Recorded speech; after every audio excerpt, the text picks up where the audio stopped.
is Randy Stone. I cover the Nightbeat for the Chicago Star. Stories start in many different ways.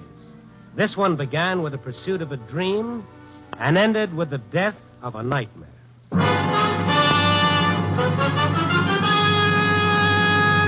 Nightbeat, starring Frank Lovejoy as Randy Stone.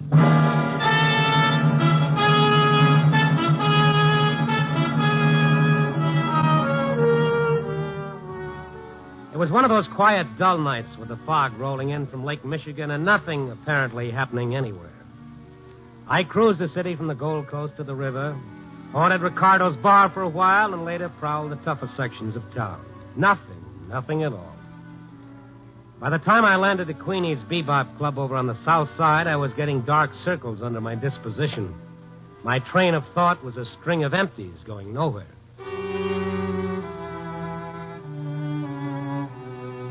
Queenie's place is a tired little bistro with bad food and a hungry floor show. Queenie herself looks like the poor man's Lillian Russell, and sometimes she joins the show to give out with a song. I suppose it's the only way she could get a booking, by owning the joint. Maybe she had a voice once. I can't remember that far back. However, she has a good memory with a tongue hanging square in the middle of it, which makes her good for a story now and then. When she saw me, she ambled over to my table. Hi, Randy. Long time no see. Hello, Queenie. Sit down, rest your bustle. Don't mind if I do. How's the newspaper business these days? Tonight's as dull as it ever gets. Queenie. Well, cheer up, dear. Something terrible is bound to happen. I got faith in human nature. What about you? Know anything exciting? Not much. I'm getting married. Again? Those others were just the preliminaries. This is the main event, huh?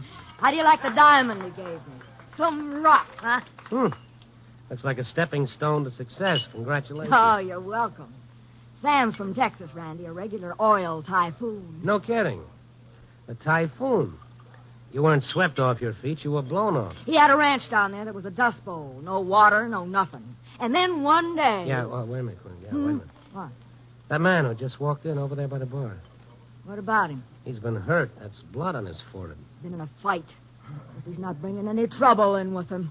He looks like he's dazed, like maybe he's out on his feet. Those punchy fighters. They get knocked out and they ain't got brains enough to lie down. You know him? No, never seen him.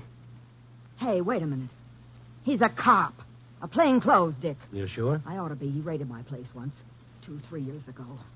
What the dickens does he want? He's got nothing on me. Easy. I don't think he's here on business. Something's happened to him. So I'm crying. I think he's been slugged. Either that or he...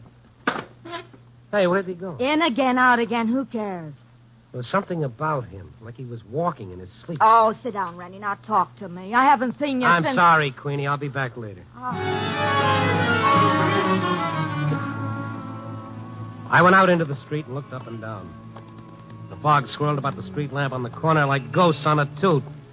And like a ghost, my boy had disappeared. He vanished as though he were somebody I'd seen in a dream.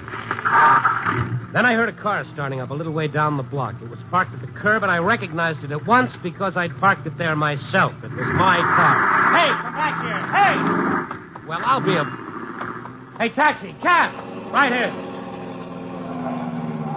Follow that car. Don't lose it. Hurry. What's up, mister? Car thief. You got my car. Trying to shake us.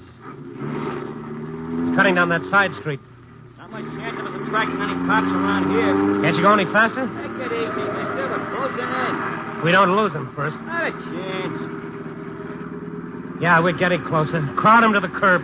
Oh, murder. He hit a left. That stopped him. Just clip the fender. Let me out of here before he gets going again. All right. Get out and don't try any... What? You. It was the guy with the blood on his face, the one I'd followed out of Queenie's place. Fellow she said was a plainclothes cop. He sat there, both hands still on the wheel, turned his head slowly to stare at me. What's the big idea? She'll die. I'll go get a cop, mister. Wait a minute. Who'll die? Got to get to her before she dies. Who? Can't let her die. Well, I'll be a murderer. Who, man? Who is it? I can't remember. You can't remember. Killed her. I killed her. Wait a minute. Now, just take it easy. What's the matter? Is he hurt? Yeah, but not from this. I gotta find her. She'll die. She hasn't got a chance. Who'll die? My wife. My wife. I gotta get to her. Now, look. I tell you, she's dying. Gotta get her out of there. Out of where? I think... Buddy is a fruitcake. I'll get a cop. He is a cop. What? Look, fella, what happened? Can't you remember? What did you do? What was it? Where did it happen? Think. I've been trying hours. Walking the streets. That cab. Gotta use it. Let me use it, please. Okay, get in. Maybe we drive around. I'll remember. I got her. Where to? Head for the nearest place where there's a phone.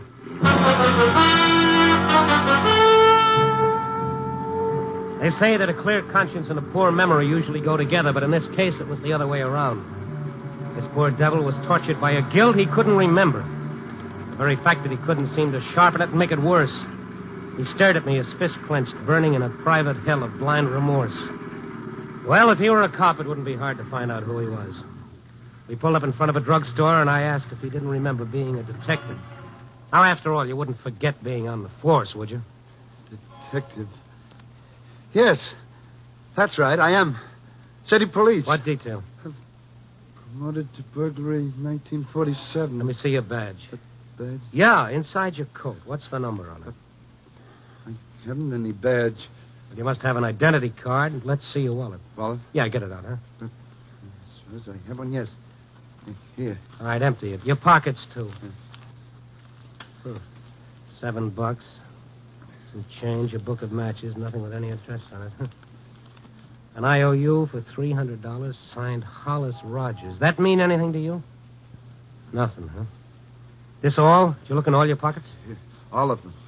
No card here, nothing. A cop would carry an identity card. I had one. It was 1,000,000 years ago.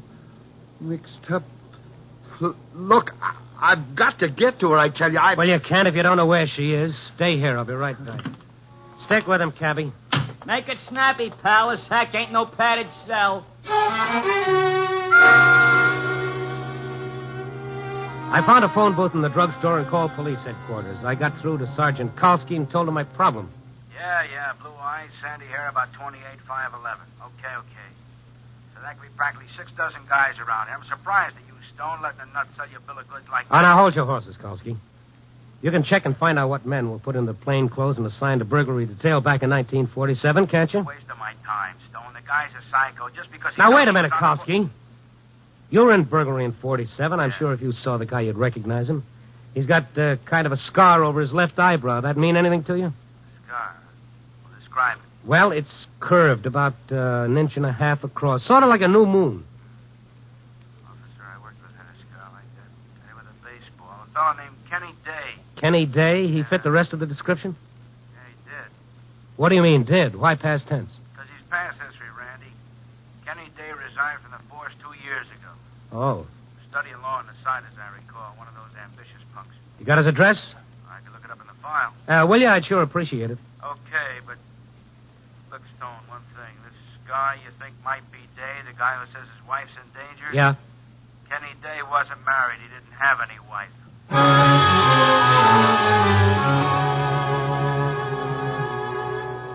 Okay, so he resigned in 1948. In 2 years, a wife could happen to anyone. Kalski gave me Day's address. I called the garage, told him where to pick up my car, and then I went back to the street. The cabbie and the ex-cop were standing beside the cab, the cabbie with his arm around the young fellow's shoulder, his mouth close to his ear. Doc, if you don't brood over your troubles, maybe they won't hang. Well, what's keeping him? Hiya, Kenny. Did you find out anything? So your name is Kenny. Kenny Day. Wait, of course. Yes. That's my name. Day. Kenneth Day. And you live at 1626 West Adams Street. Yes, 1626 West Adams. There's where I live. My wife's there. I've got to get to her, quick.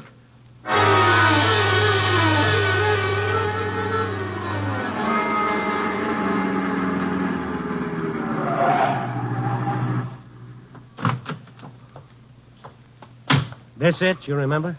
Yeah. This is it. This is where I live. All right, come on, let's go up. What floor are you on? Floor? Which is your mailbox? I don't see your name. There's my box. This? The name on it isn't yours. It's Joe Tonetti.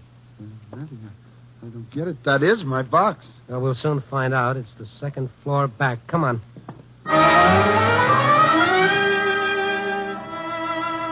We ran up the dim-lit stairway and through a hall filled with the warm, moist smell of cooking and another odor, sharper, heavier, unpleasant. Wait. What is it? Something's burning. Smells like somebody left something on the stove. No. She's in there. Burning. Ann! Easy. Someone's coming. What's the matter with you? Who are you? Hi. I'm Mrs. Tonetti. What's the matter? You crazy? You bang on my door? I live here. Huh? What you say? Ann! I call a cop. Get out of my house. What you want? Wait a minute. Now, wait a minute. It's burning. Easy, Ken. My wife, you only see burn. So what? You crazy? Out of my way. No, you don't come in. You drunk. Help! Kenny, there must be some Get mistake. out! Get out! Oh, she's in there. I've got to get her out. I tell you, I've got to get her out. I've killed my wife.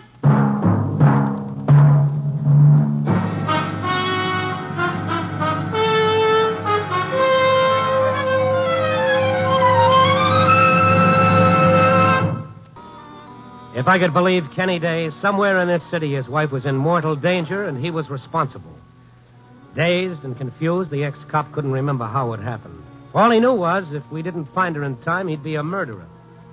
Through the police department, I finally discovered his address. Only when we got there, someone else was living there. We went down to the basement flat and talked to the superintendent. Now, look, Mr. The Tonetti's been living in that second-floor apartment when I become superintendent here over a year ago. What are you trying to pull, anyway? All right, now, hold on a minute. Just how long have the Tonettis been living here, anyway? About 2 years. What are you doing, taking the census? Who lived in their apartment before they did? How do I know I wasn't here? Now, scram. Nice guy. Randy, I know my wife's up there. Oh, wait a minute, Kenny. Now, listen. This is where you lived 2 years ago. That we know. But have you been living there ever since? Do we know that? Where else? Well, you tell me. Maybe you moved. Isn't it possible? I don't know. It didn't occur to me. Maybe I did. You studied law. You got married. You moved to a better neighborhood, which means you had a fairly good job. Practicing law, maybe. You got your degree, didn't you? I don't know. Well, at least you should be listed in the phone book.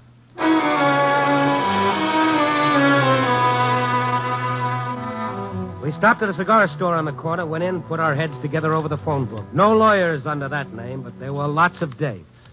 Kenneth J. Day. Here's one for Kenneth M. Kenneth S. Which one is you? I'm not sure. All right, call them up, all of them, and find out. Yeah. Yes, of course.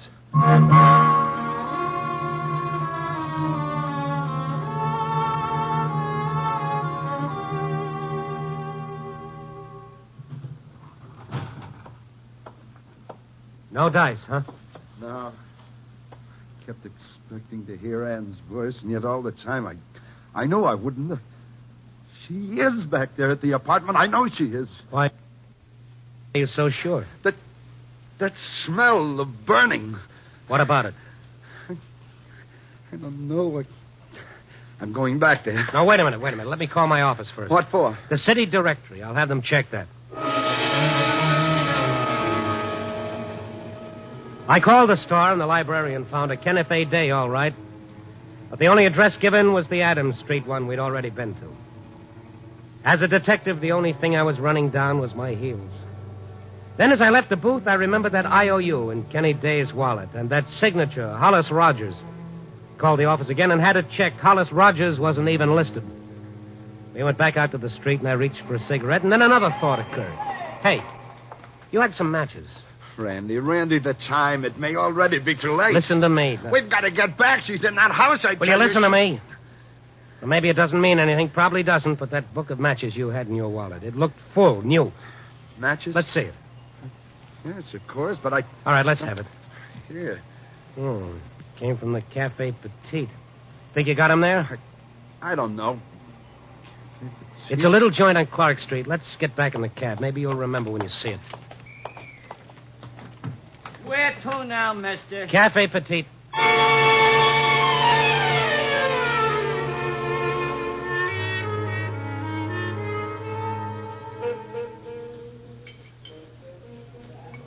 Well, this place mean anything to you?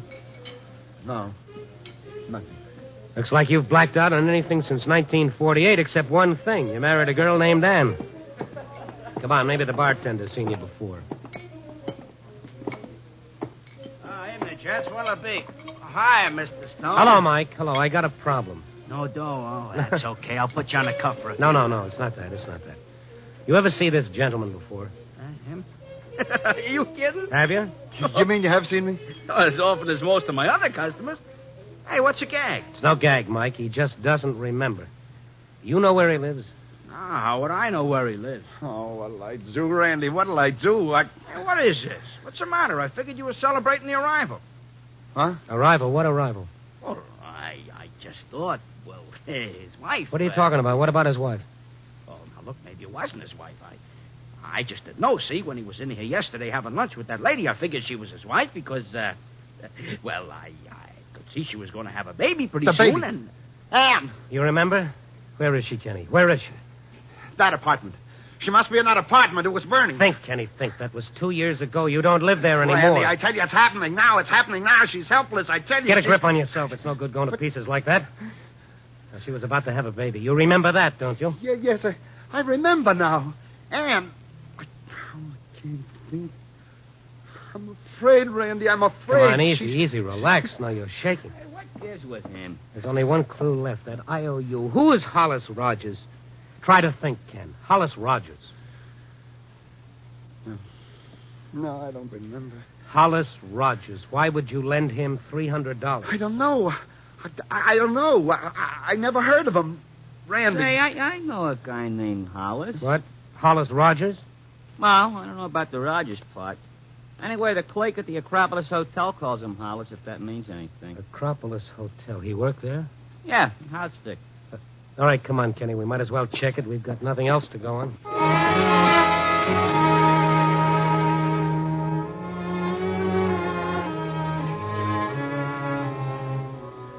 The Acropolis Hotel sported a grimy, worn-out elegance and included a big front window looking out on South State.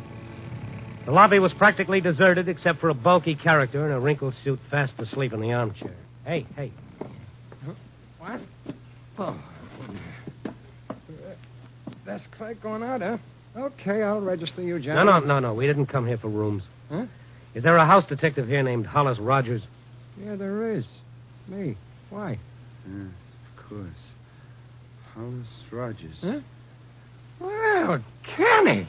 I'll be a monkey's uncle. I didn't even see you. Why, Kenny died. I almost didn't recognize you. You remember him, then? Well, he oughta. We were in the force together, him and me. Prowl car 962. That was us. Hey, let me look at you. Well, been a long time, huh, kid? Yes, a long time. Yeah, I just got back from Colorado last month. Hey, how things going with you?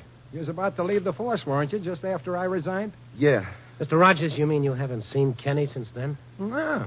I've been working out in Denver. I just got back. Oh, Hollis, this is a friend of mine, Randy Stone. Yeah, pleased to meet you. How are you? Hollis, what I came here to talk to you about... Yeah, I know. The dough I owe you.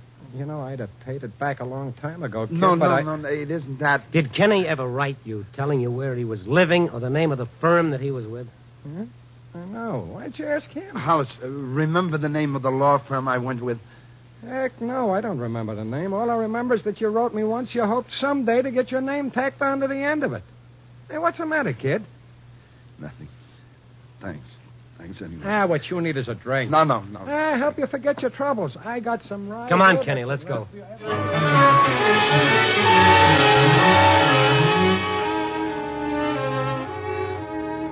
From the color of Hollis Rogers' nose, I imagine the only thing drink made him forget was when to stop. We went out into the street and got into the cab. Our fund of information had increased measurably. I know now that Kenny Day and his wife were seen having lunch at the Café Petite yesterday, which meant whatever happened took place between then and early this evening. Listen. What? Oh, you mean the fire engine? It's coming this way. My house, it's burning. Randy, it's burning. Hey, now, steady. She's inside. She's in the house. She'll die. Oh, start up, for God's sake. Follow that engine. Wait, Kenny. It got to. We ain't chasing no fires, not in my You've car. got to. I've got to get you. Now get a please. grip on yourself. You don't know where that engine's going. It could be any place. It's my house, I tell you. Let go of Listen me. to me now. We'll be flagged down by a motorcycle cop inside of 10 blocks. You said it. And anyway, it's gone now. So, that's what happened, huh? A fire. Yes. I saw the flames. She was inside. Anne was inside. Burning. Burning. All right, easy now. Couldn't have happened very long ago, maybe inside the past 24 hours. We can find out where it was. Get us over to fire department headquarters quick. We're practically there.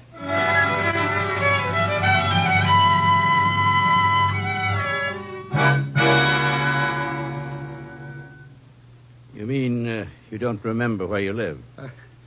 I just can't. But you know your name. What about the phone book? Oh, we've already gone through all that, Chief. It could be he just moved, or maybe the phone company hasn't installed a phone in his house yet. All he remembers is that it was on fire and that his wife was in danger. Day. Yes, Kenneth A. Day. If there was a fire connected with that name, it would have been reported within the past 30 hours at the outside. I'll check. Be in this box on my desk. Thank you. There'd normally be about 40 fires reported in that time. Day. That's right. You own the property, Mr. Day. I don't know. I don't know. Well, of course, if there were any casualties, the names would be listed. Day. Yeah, here we are. Fire reported at 6:10 p.m. Where? 2845 Hemlock Drive. Yes, that's it. My wife. Oh, sorry, but the full report hasn't been filed yet from the district station. Fire was only reported a few hours ago.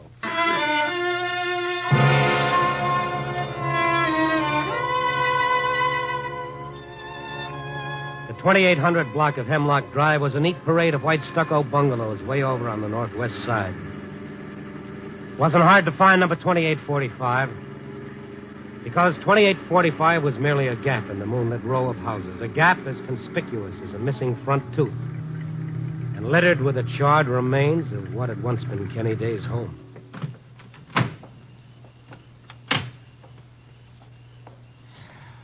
Burned right down to the ground. Nothing. There's nothing. There's nobody in the street. Nobody on the street. Nobody. Steady, Kenny, steady.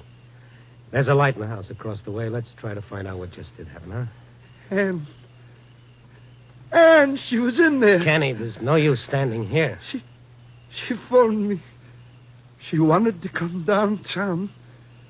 She wanted to have one last evening out, just the two of us. I said she couldn't. I made her stay home.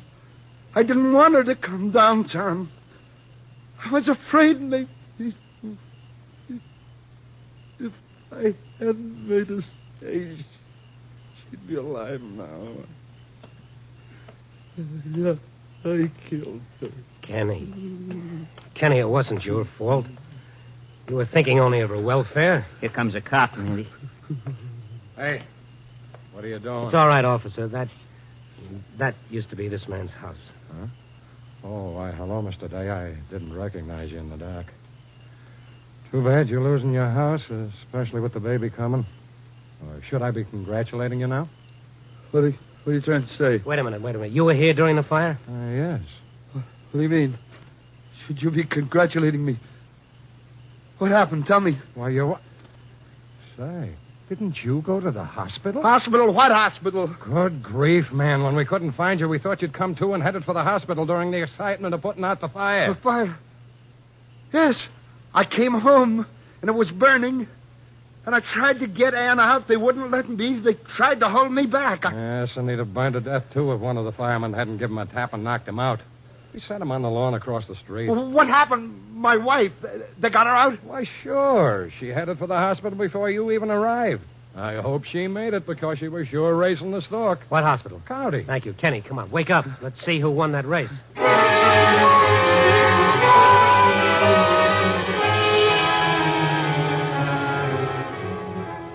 I don't know how many traffic laws our cabbie broke speeding back to the city, but they would probably have added up to a young fortune in fines. Finally, we skidded to a hall at County Hospital, piled out, and invaded the place. The nurse at the desk checked with the maternity ward, and after some endless minutes, she hung up. Well? Mrs. Day gave birth to a boy, 8 pounds, both doing fine. Boy. Well. What do you know? Which one of you is the father? The father? Oh, him. Yeah, take a bow, pal. Can I see her? I guess you can. Right this way. He's still in a daze. And you'll be in a daze, too, when you see what my meter reads. You trying to spoil my evening? Don't let it throw you, Doc. Charge it up to education. Travel broadens a guy, you know. Traveling with you does more than that. It flattens him. Take it easy, Pops. And here, What's this? I think you deserve this cigar.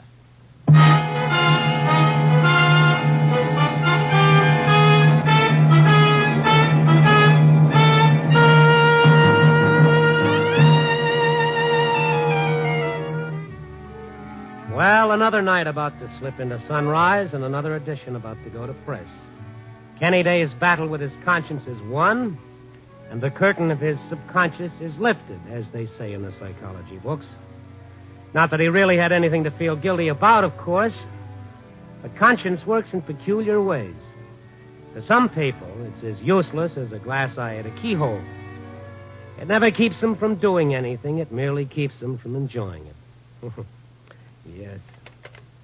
Copy, boy.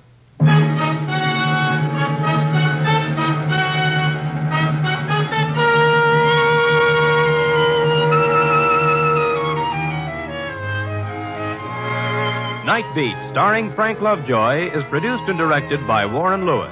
Tonight's story was written by Irvin Ashkenazi with music by Frank Worth. The part of Day was played by Ted DeCorsia. Others in tonight's cast were Lorene Tuttle, Bill Tracy, Wilms Herbert, Jack Crucian, Barbara Dupar, and Eddie Fields. Frank Lovejoy may currently be seen in Milton Sperling's production 3 Secrets, released by Warner Brothers.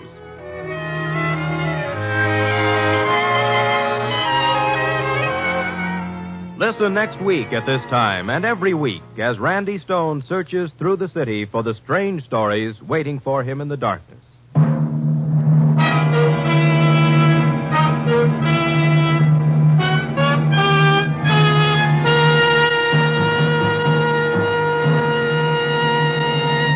Nightbeat came to you from Hollywood.